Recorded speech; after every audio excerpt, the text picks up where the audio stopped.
Hello friends, welcome to our channel. Students, आज हम CET exam जो 5/11/2022 को फर्स्ट शिफ्ट में हुआ है उसका इंग्लिश पोर्शन सॉल्व करेंगे। आइए स्टार्ट करते हैं। Question number 56, rearrange the following parts of a sentence labelled as PQRS to make a meaningful sentence. आपका जो P है वो deeds is to be, Q है on to the future, R है द पावर ऑफ नॉबल और S है preserved and past. तो students, आपका जो यहाँ पर मीनिंगफुल सेंटेंस बनेगा जब हमारा जो सीक्वेंस RPSQ होगा। R हो जाएगा the power of noble, P हो जाएगा deeds is to be, S हो जाएगा प्रिजर्व्ड एंड पास्ट और आपका जो Q हो जाएगा वो हो जाएगा ऑन टू द फ्यूचर। तो RPSQ ये आपका राइट स्ट्रक्चर है। क्वेश्चन 57 पर चलते हैं। Choose the correct passive voice form of the following sentence. Sheetal will have finished the work. तो पैसिव फॉर्म हमें करना है, तो द वर्क जो ऑब्जेक्ट है वो सब्जेक्ट बन जाएगा, फिर आपका will have as it is रहेगा क्योंकि ये फ्यूचर परफेक्ट में है, एक्टिव वॉइस में है, पैसिव वॉइस करना है, फिर बीन लगा देंगे, फिर फिनिश्ड और फिर बाय शीतल। तो ये मिल रहा है आपको the work will have been finished by Sheetal option 1 में। ऑप्शन 1 आपका राइट आंसर है। क्वेश्चन नंबर 58 पर चलते हैं। Pick out the correctly spelled word. Outrageous. आपको आउटरेजियस की स्पेलिंग पता होनी चाहिए। तो आउटरेजियस की स्पेलिंग होती है OUTRAGEOUS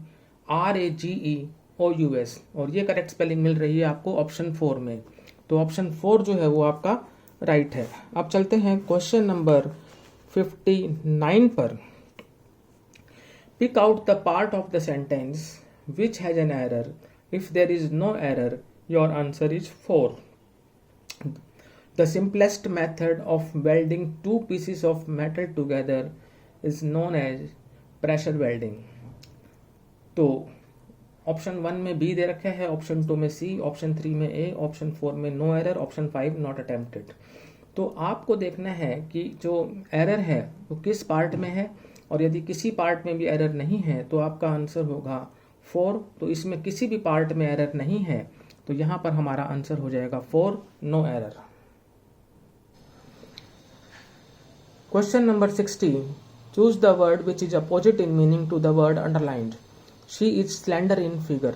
वह आकृति में स्लेंडर है यानी थिन है। तो थिन है तो यहाँ पर जो आपका ऑप्शन मिल रहा है आपको स्लिम। ऑप्शन 2 आपका राइट है। क्वेश्चन 61 पर चलते हैं। In the following question out of the 4 alternatives choose the one which can be substituted for the given sentence. An apartment building in which each apartment is owned separately by the people living in it but also containing shared areas is called condominium. तो option 3 जो है आपका condominium जो है वो सही है। अब चलते हैं क्वेश्चन नंबर 62 पर। Choose the correct alternative which best expresses the meaning of the underlined idiom. Her speech is always full of tall stories. उसका जो भाषण है वो हमेशा टॉल स्टोरीज से भरा रहता है। तो टॉल स्टोरीज का यहाँ पर जो अंडरलाइंड इडियम है इसका मीनिंग होगा एग्जैगरेटेड टेल्स, यानी बढ़ा चढ़ाकर पेश किया गया कहानियाँ। तो ए आपका फर्स्ट ऑप्शन जो है एग्जैगरेटेड टेल्स ये राइट आंसर है। अब चलते हैं क्वेश्चन 63 पर। Choose the word which is opposite in meaning to the word underlined. Earthquakes are frequent in Japan. कि जापान में जो अर्थक्वेक है वो फ्रीक्वेंट है, मतलब निरंतर होते रहते हैं। तो अपोजिट मीनिंग फाइंड आउट करना है तो वो होगा रेयर, मीन्स कभी कभार। तो ऑप्शन 2 जो है आपका राइट है। फ्रीक्वेंट का अपोजिट हो जाएगा rare. Question 64, the old man is looking forward dash the visits of his grand children. Old man जो है वो अपने ग्रैंड चिल्ड्रन की विजिट को जो है लुक फॉरवर्ड कर रहा है यानी इंतजार कर रहा है। तो लुकिंग फॉरवर्ड के बाद टू प्रीपोजिशन का यूज होता है। ऑप्शन 1 आपका राइट है।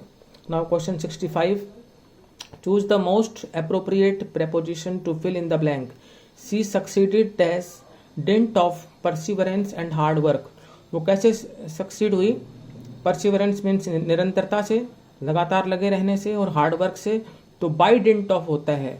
She succeeded by didn't of. Option 1 is correct. by dint of. Now 66. Pick out the correct indirect speech form of the following sentence.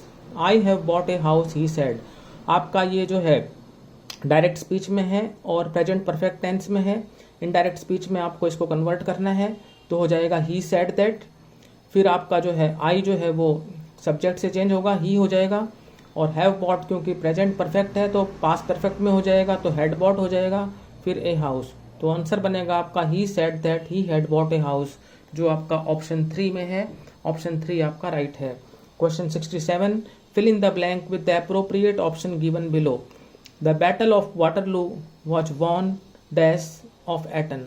तो बैटल ऑफ वाटरलू जो है वो Eton के प्लेइंग फील्ड्स पर जीता गया था, तो ऑन द प्लेइंग फील्ड्स होगा. ऑप्शन 4 आपका जो है वो करेक्ट है. अब जो है ये आपका पैसेज है.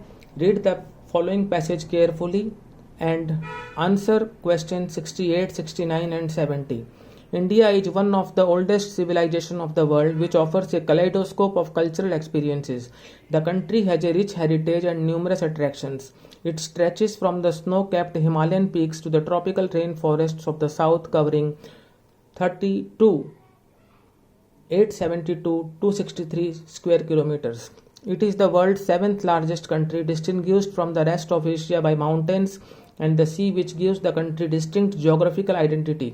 India showcases variety of heritage resources crafted hundreds of years ago, from huge heritage sites to pristine sea beaches. Tourism contributes to substantial economic, social, cultural, educational and political development that generates both direct and indirect employment. 68. Besides the world's oldest civilization, India also the world's dash largest country. ये 7th है, हमने अभी ऊपर पढ़ा है. Option 2 right है. Question 69. Tourism as an industry also contributes to our country's education and employment. Option 1 आपका right है. नाउ 70 आप पर चलते हैं. 69 एक बार फिर देख लें आप. Tourism as an industry also contributes to our country's education and employment. Option 1 is correct. Now question 70. Find out a word from the above passage which means a country's history, traditions and culture etc. तो इसको कहते हैं धरोहर. ये आपको 3rd line में मिल रहा है, हेरिटेज. ऑप्शन 4 आपका राइट है. तो स्टूडेंट्स आज हमने CET एग्जाम फर्स्ट शिफ्ट के इंग्लिश के क्वेश्चन सॉल्व किए. यदि ये वीडियो अच्छा लगा तो इसको लाइक करें, शेयर करें, चैनल को सब्सक्राइब करें. Thank you.